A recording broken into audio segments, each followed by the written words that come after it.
Hello everyone. आज हम endocrine tumour of pancreas का लास्ट ट्यूमर देखेंगे, दैट इज जॉलिंगर एलिसन सिंड्रोम। इसको ZES भी बोला जाता है। इट इज कैरेक्टराइज्ड बाय, तो इसमें ट्यूमर होता है, नॉन बीटा सेल ट्यूमर होता है। इसमें नॉन बीटा सेल ट्यूमर जिसको गैस्ट्रिनोमा भी बोलते हैं।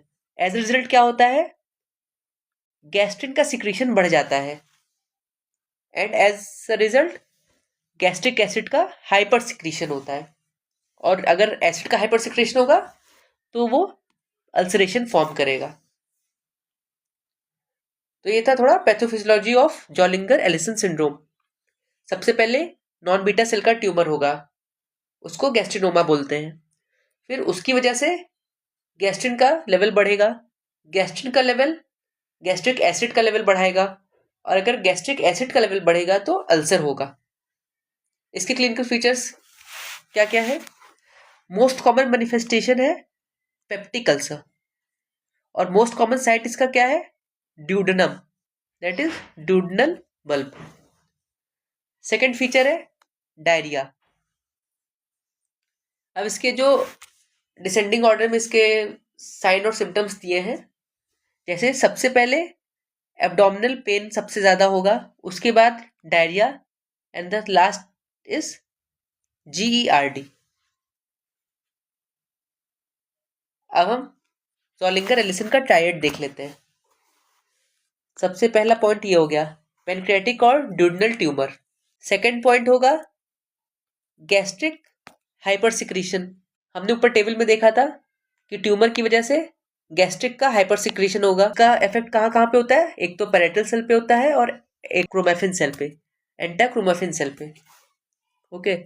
और थर्ड है इसका पेप्टिक अल्सर, जो मल्टीपल हो सकते हैं, refractory to medial treatment, ulcer at usual place, unusual places.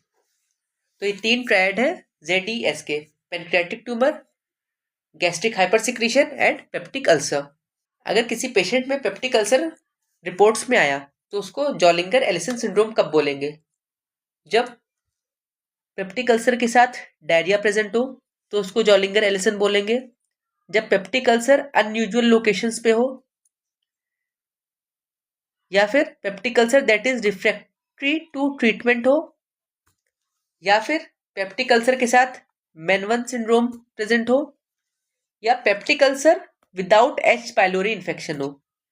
मतलब उस पेप्टिक अल्सर में H पाइलोरी इन्फेक्शन नहीं होना चाहिए, तो हम उसको जॉलिंगर एलिसन सिंड्रोम बोलेंगे। तो इसका डायग्नोसिस कैसे करते हैं?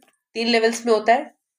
स्टेप 1 में गैस्ट्रिन लेवल इंक्रीज करता है, जो हमने देखा था, ट्यूमर की वजह से गैस्ट्रिन लेवल बढ़ेगा। फिर उसके बाद बेसल गैस्ट्रिक आउटपुट का रेशियो इंक्रीज होगा।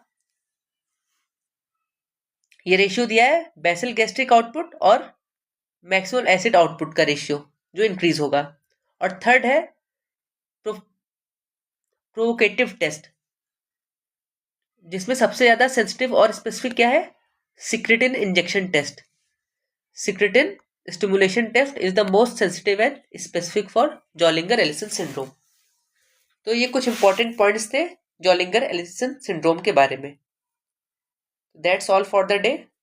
हमने endocrine tumour of pancreas complete कर लिया। Please like, share and comment on this video. Thank you.